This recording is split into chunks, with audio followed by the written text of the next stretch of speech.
getting there. The modern in-flight meal is a marvel of culinary invention. Every passenger is provided with a full 3-course gourmet dinner. I believe you. What if it is Sputnik? Or a flying saucer from Mars? I bet we could find it. They're all against me. They just don't understand me. Everyone thinks I'm crazy. But you don't, right, Abe? Personally, Dick, I think you're a wacko.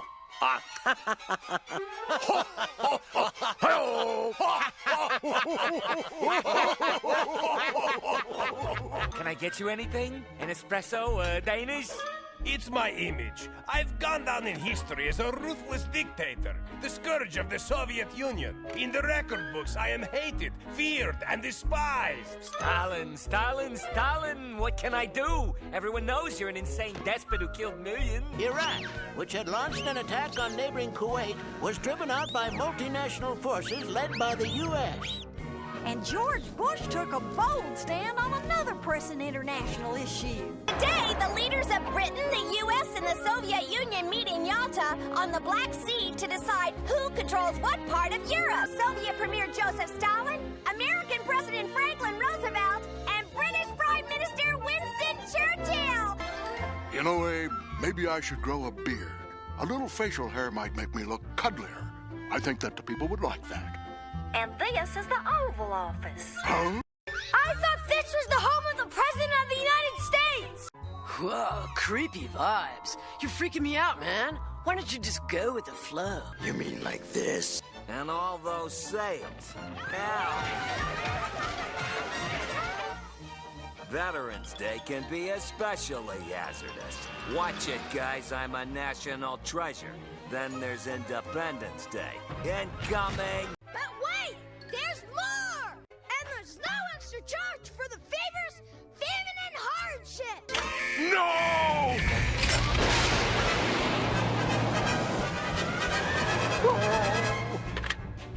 Abort Red Delta. I repeat, abort Red Delta. Stop! As I was saying, the most important thing about being a rock star is image. To become a member of such an elite and prestigious club, one must become a gentleman. This generation of Americans has a rendezvous with destiny. But right now, we have a rendezvous with hysteria. Let us begin with the culture of yesterday. The sensational 60s. Early in the decade, the dominant style came from overseas in the form of the British invasion. A time of European suits and snappy rock music. It was an energetic style, and many loved it, especially the swinging Carnaby Street look. A time when men's clothes were more colorful, more baroque, more everything, making way for rock star hair. A rock star's hair must be ridiculously long. Tattoos and jewelry. A good way to make a mark in the music business is to cover your body in decorative tattoos.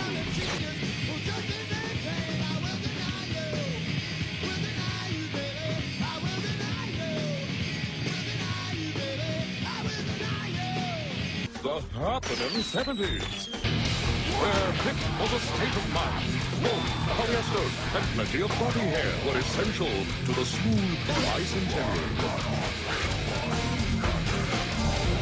Soon, popular entertainment took over as the fashion statement, especially the sci-fi style, with its alien garb and shocking hairdos. Of course, the accessories were to die for.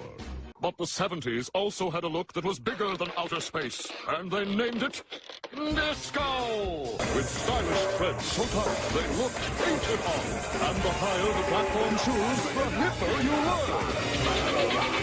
But it wasn't enough just to look good. You also had to move good. You had to show the ladies you were a dancer, that you could do the hustle, but not the motion, even the disco double. Soon the 70s moving into the night, making way for the totally awesome 80s, where popular trends bespoke the rebellion of youth, a time of leather, guitars, and heavy face makeup. A time to say, don't mess with me, I'm a hot rocker.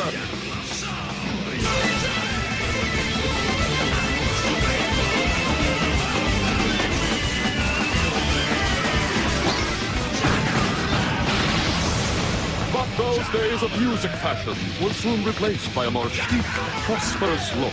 The styling Miami nightclub scene. The 80s gave way to the information superhighway. And the technology of the 90s. Heralded by the emergence of the grouchy hackers of Generation X. Another popular trend was the explosion of the inner city style. Welcome to rap. In the hip-hop world, you want to be that.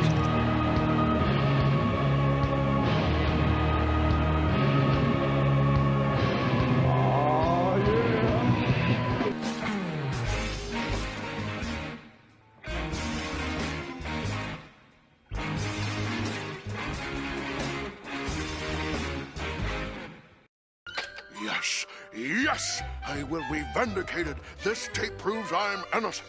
Well, folks, like Richard Nixon said on his last day of office, you can kiss my jowls goodbye. It'll have to wait for another episode of Hysteria! Well, that's what I call a gentleman's club. Oh.